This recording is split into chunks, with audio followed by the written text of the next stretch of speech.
Folks, prick up your ears and listen very carefully. That is absolutely not a disorderly chain of noise. It is the expansion specification of an era long gone. A slow, sharp-edged band of seismic vibration carrying the weight of dozens of tons of cast iron and steel hammering into one another. Picture a gigantic machine that squeezes out only 60 revolutions per minute, yet is fully capable of compressing millions of cubic centimeters of natural gas, or a metal block weighing 800 kilograms, but producing exactly 4 horsepower.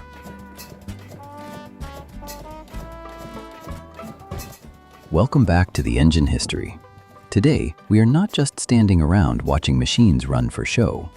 We are diving straight into old machine shops, filling our lungs with the smell of leaking oil and rust, and measuring the vibration spectrum of the foundation surface beneath the brutal momentum-storing rotations of the flywheel at the Cool Spring Museum.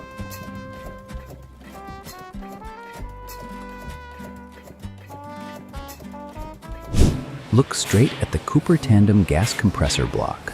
This machine is a steely specification sheet for the mechanical mindset of the early 20th century. Wringing out revs to chase speed is disposable nonsense. Stubborn load-forcing endurance is the true core value. With its double-acting cylinder design, every time the piston drives forward or snaps backward, it delivers productive force. 4 power strokes wrung dry in a single crankshaft revolution. That was how the engineers of the old days forged a terrifying torque band without bothering with cumbersome turbocharger assemblies.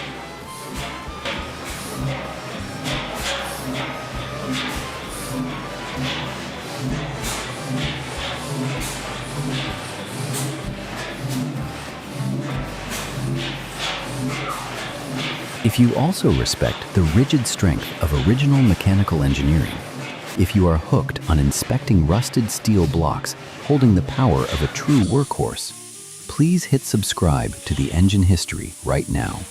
Your follow is a priceless stream of high-pressure pumped lubricating oil, helping the team continue hunting down and craning the most violently powerful mechanical heritage blocks on the planet back onto the test stand.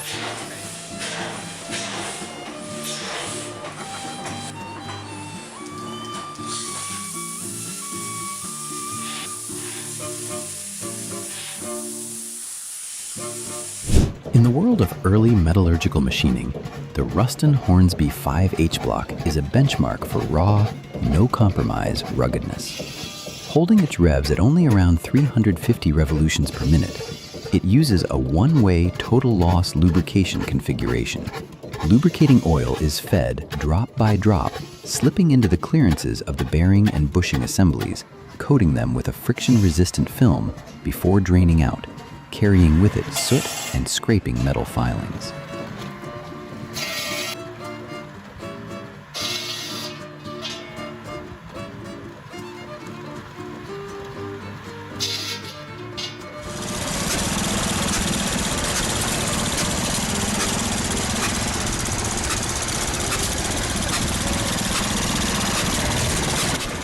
The smell of half-burned waste oil and the heavy waves of heat radiation blasting out from the horizontal cylinder block force any mechanic standing nearby to taste the full chemical scent of pure, hard labor.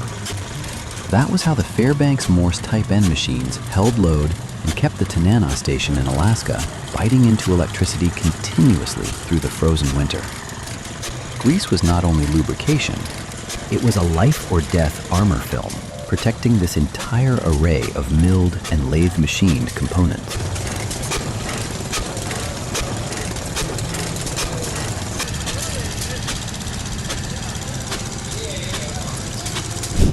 Starting up an engine block cast in the 1920s forced the mechanic to win a test of physical endurance, not casually turn an electric starter key.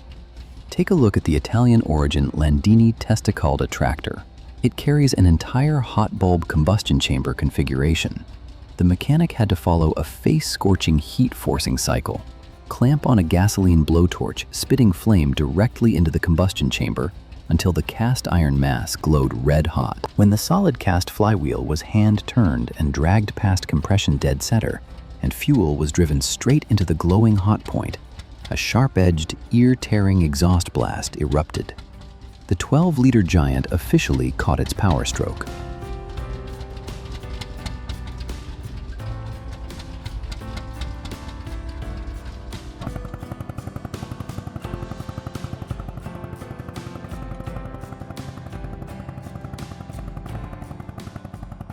Its stubborn endurance did not stop there.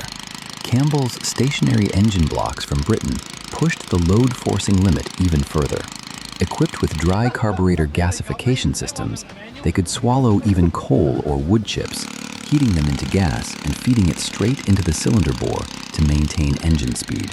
They shouldered loads in the harshest ore mines, where gasoline and diesel were extreme luxuries.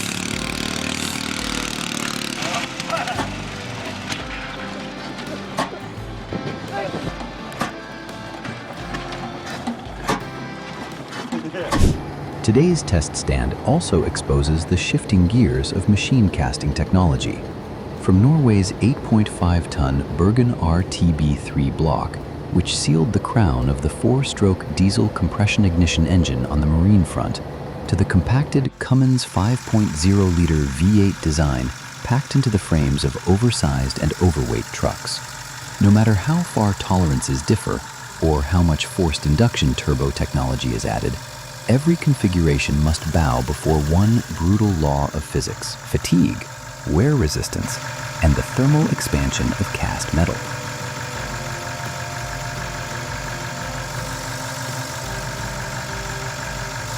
Walking through the Cool Spring workshop, you are not just watching machines run. You will see seasoned mechanics welding, shaping, and sanding every Babbitt bearing layer, every rusted connecting rod. That is the restoration workshop, where bushings are pressed back into mechanical antiques so they can bite into revs and live again. A place where old mechanics communicate with one another purely through rotational speed specifications and cylinder bore pressure. From Cooper's gigantic double-acting engine blocks to the Landini hot bulb tractor engine, all of them close on one shared specification: the endless machining intelligence of the engineers who cast these machines. Modern circuit board machinery may process specifications more smoothly, but it can never match the core toughness of these solid cast iron blocks, where every mechanical clearance and every cam and rocker angle is exposed 100% directly before the eyes of working mechanics.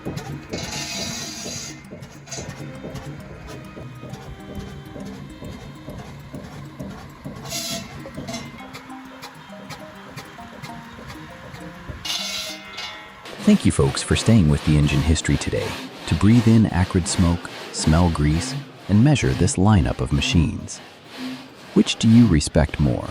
The brutal torsional pressure of the Cooper double-acting block or the torch-fired hot bulb ignition specifications of the Landini? Drop your assessment right into the comments so the workshop crew can inspect it. Do not forget to like the video if you enjoy looking at these original cast iron and steel blocks. Goodbye, folks, and see you again in the next load-measuring, rev-choking sessions.